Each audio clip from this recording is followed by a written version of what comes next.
All right, let's just jump right in. We're about to dive into what might be one of the most provocative claims we've ever come across in our source material. It's a big one. The idea that the Gospel of John is actually the Deuteronomy of the New Testament. Exactly. And our mission today is to really unpack that, to look at the structure, the intent of John's gospel, and figure out why on earth someone would make that comparison. And the premise behind it is pretty stunning. It argues that a lot of early church history, and maybe even world history, went wrong because people misunderstood Deuteronomy. Which was the final instruction manual for Israel before they entered a whole new world, the Promised Land. Right, and the claim is that we're making that exact same mistake today by misunderstanding John. So if Deuteronomy was for Israel on the edge of a new phase, what new phase was the church entering that needed a book like John? It's a very similar function. John is this final strategic mandate for a community about to enter a completely new cultural environment. And it was written last, which is key. Absolutely key. Paul's letters are the earliest, right? Around the 50 CE. Then you get the Synoptic Gospels, Matthew, Mark, and Luke, around 70 CE. But John comes much, much later. We're talking around 100 CE. So the author of John is writing with the benefit of hindsight. He's seen the first 50 years of the church's life play out. Exactly. And by that time, around 90 or 100 CE, the world of this new faith it had just changed radically. Okay, so what were these big shifts? Well, the first one was absolutely catastrophic. Mhm. The destruction of Jerusalem in 70 CE. Which meant the Jewish homeland, the temple, the whole physical center of gravity for the faith was just gone. Gone. And Jewish Christians suddenly became a very distinct minority. Losing Jerusalem wasn't just losing a city. No, it was losing the anchor, the physical anchor for all their ritual, their worship. It forced the faith to become, portable. Precisely. Yeah. And that leads directly to the second crucial shift. The church had exploded into the Gentile The world. non-Jewish world. Right. And these non-Jewish converts were quickly becoming the majority. Yeah. And they were bringing their own powerful, dominant worldview with them. That worldview was Hellenism, ancient Greek culture. Yes. And this is where the sources argue the biggest, most subtle danger was hiding. Because these new believers were completely steeped in a cultural philosophy that was fundamentally dualistic. Okay, dualistic. Let's break that down for a listener who maybe hasn't sat through a philosophy class. Sure. In this Hellenistic context, dualism is basically this radical separation of the body and the soul. Right. Think Plato. The material world, your physical body, the chair you're sitting on, all that is seen as temporary, fleeting, maybe even flawed or unimportant. It's just a shadow of the real thing. That's a perfect way to put it. The true eternal reality is only in the soul, the spirit, the world of ideas. And the author of John saw this way of thinking flowing into the church through all these new members. He saw it as an existential threat. If you start believing that this world doesn't matter, that your body is just a temporary shell, what happens? Well, you start to focus only on saving your soul so you can escape to heaven. This world becomes just a waiting room. Exactly. And John was written as this urgent, strategic directive for the second century church. It's like he was shouting, stop, do not go down that dualistic path. Your faith has to be grounded in this world. So if John is supposed to be a corrective for that kind of thinking, a way to fight against this spiritual apathy, then it has to redefine the most basic ideas of the faith. It has to start with the core concept. Okay, so let's talk about salvation. I mean, if you ask almost anyone what the most important religious concept is, they'll probably say salvation. Right. And the definition is almost always the same. Believing in Jesus so your soul can go to heaven and live happily ever after you die. Mm-hmm. Which puts, 99% of the emphasis on the afterlife? It fits perfectly into that Hellenistic dualism John was trying to fight. That's a huge connection to make. And our source material makes another provocative claim right here. It says, if salvation is really the most important thing for humanity, shouldn't it have something to do with the most important things in human life? Right now. It has to. If salvation doesn't improve your actual lived experience, Yeah. then what is its value, really? So what is that fundamental thing? The deep dive argues it's the one universal element of all human life, from the second you're born until you die. It's the home, Okay. the family. Yeah. No matter your culture, your country, your time in history, you exist within some kind of family or home structure. It's the baseline. It is the absolute baseline reality. So the logical conclusion here is pretty revolutionary. Yeah. If salvation is real, if it's supposed to restore us, then it must be directly about making that family and that home strong, healthy, and happy in this life. Not just in the next one. Not just in the next one. If your idea of salvation makes you devalue the very world God supposedly created and loves, you've got a serious contradiction. And you see those contradictions pop up, right? The source points to that classic kind of extreme example of a child saying, well, if heaven is so great, why don't I just die now and get there faster? It sounds a little shocking, but it highlights a real problem. When people see this world as just a temporary inconvenience, they lose the motivation to fix injustice, to care for their environment, to invest deeply in their relationships right here. It creates a kind of indifference to the world around us. A profound indifference. John's basically saying, no, salvation has to be about restoring the basic reality we actually live in. Okay, so if we accept that salvation must start with restoring the home, how does John's gospel actually deliver that message? Structurally.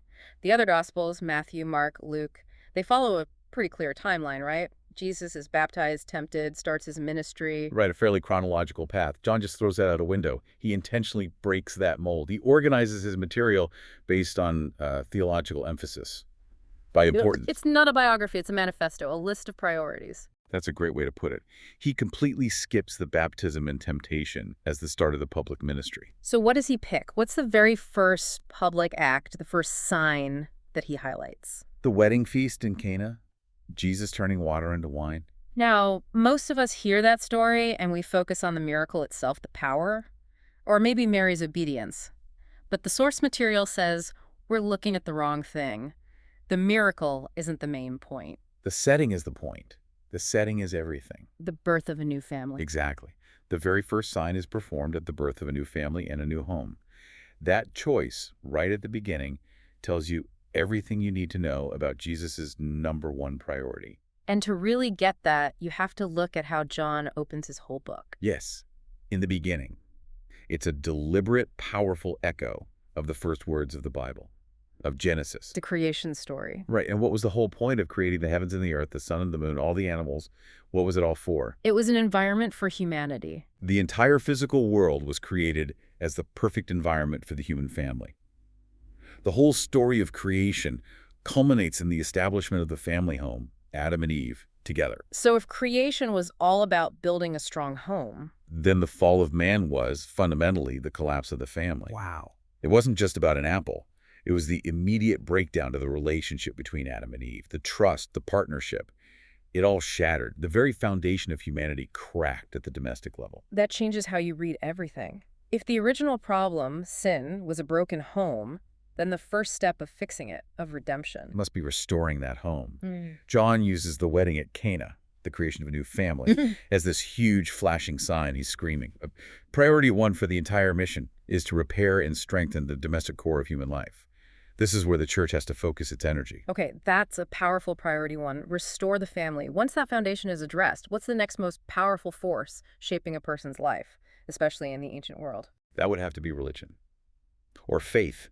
I mean, religion dictates your purpose, your morality, your culture, your social structure. It shapes everything. Even today, people will check their horoscope before a big decision, or they won't get married on a certain day because it's considered bad luck. It still has this massive influence. A massive influence. It can either elevate human life or completely crush it. And so, what does John place immediately after the Cana wedding in his sequence of priorities? The temple cleansing, this shocking, violent act.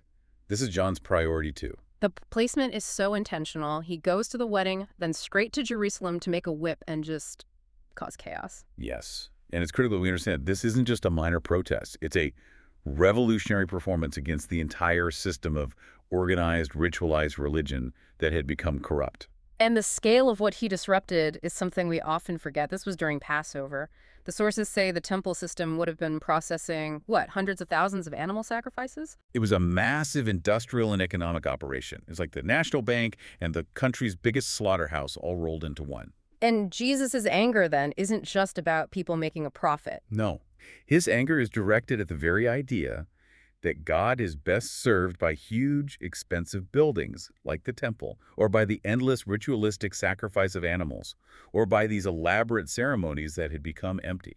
He was literally tearing down the whole infrastructure. He didn't just kick over a market stall. He shut down the economic engine of the entire religious establishment. He did. And think about what he did next. Once the space was cleared, once the noise and the commerce and the ritual were violently thrown out, what did Jesus do in that brand new quiet space? He stood there and he taught. He taught the Word of God. John is making the point as clearly as possible. True worship isn't ceremony. It's not a building.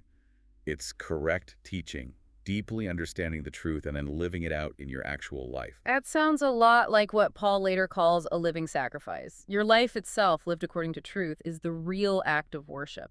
It's the exact same principle, and this is why John's gospel is so strategic. He's looking ahead. He's telling this emerging Gentile church, do not repeat the mistakes of the past.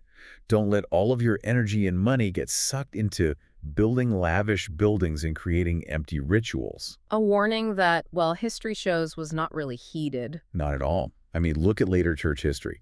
The sources point straight to the medieval era with the construction of these gigantic cathedrals that took centuries to build. And bankrupted entire regions. Bankrupted them. Famously, these building projects became so expensive that they led directly to the sale of indulgences, literally selling forgiveness for sins just to raise the money to keep building. Yeah. John foresaw that. He knew that putting architecture and ceremony above teaching would inevitably lead to spiritual corruption. So, John, this New Testament Deuteronomy is laying out two foundational priorities for this new phase of faith. And they're in order. Priority 1, the Cana wedding. Restore the absolute foundation of life, the family, and the home. And then priority 2, the temple cleansing. Restore the spiritual core by tearing down empty ritualism and replacing it with righteous teaching and a life of practical action. And the two work together. You fix the basic unit of humanity, and then you fix the way that unit connects with God. It's a complete system.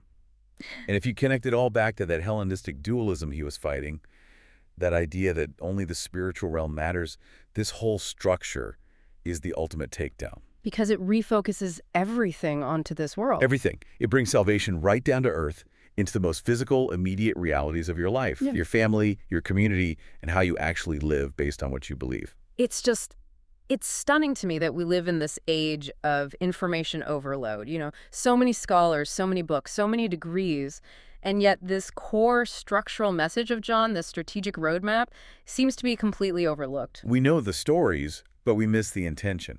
We know about the wine, and we know Jesus was angry in the temple, but we don't see that it was a priority list. And that gap between knowing the stories and ignoring the author's intention, that's what allows the very problems John warned about to just creep back in. We end up spending millions on buildings and programs and so little on the foundational teaching that actually empowers the family. Which really leaves you, the listener, with a challenging final thought, doesn't it? If the Gospel of John's central argument is that Jesus himself would take a whip to a system that prioritizes expensive buildings and grand ceremonies over truth and life, what does that mean for us today? We have to ask ourselves, what would he say about our own places of worship, which so often focus on the aesthetics, the performance, the maintenance of a building, over that foundational mission of empowering the family and teaching the truth? So as we finish this deep dive, maybe the question to mull over is this. If salvation is about restoring the home, and true worship is about pure teaching and right living, what does your worship truly sacrifice?